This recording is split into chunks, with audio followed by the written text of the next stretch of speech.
My mother told my family I was stealing from my dying father. Then my best friend called me and said, maybe you should just admit it.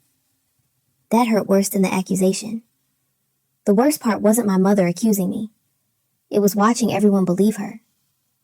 After she told an entire church hall that I stole $42,000 from my sick father, people didn't ask me what happened.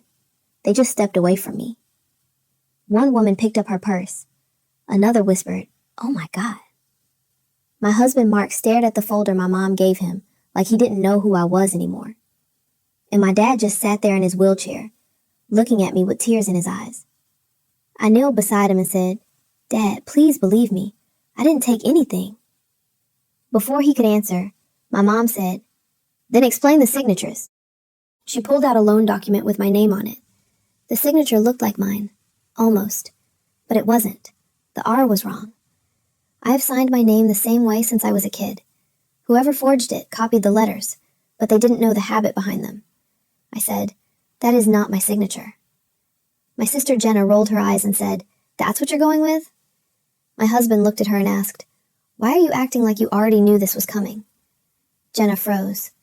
Then my mom jumped in and said, "Because she helped me find the evidence." And there it was. My mother and sister had built the accusation together. Later that night, Mark and I sat in the car outside a gas station. He finally asked, "Tell me the truth."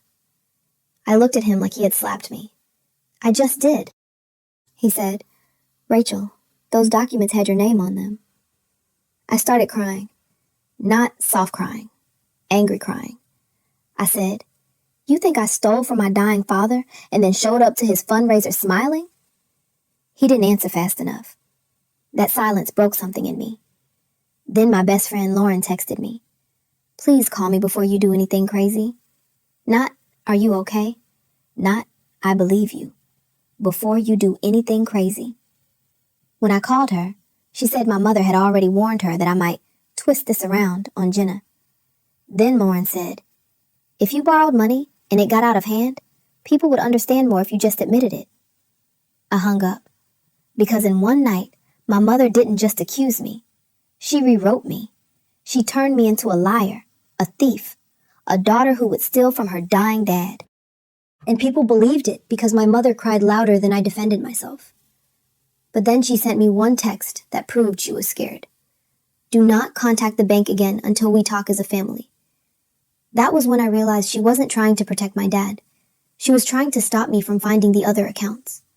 The full story is on my channel, and what I found next was so much worse.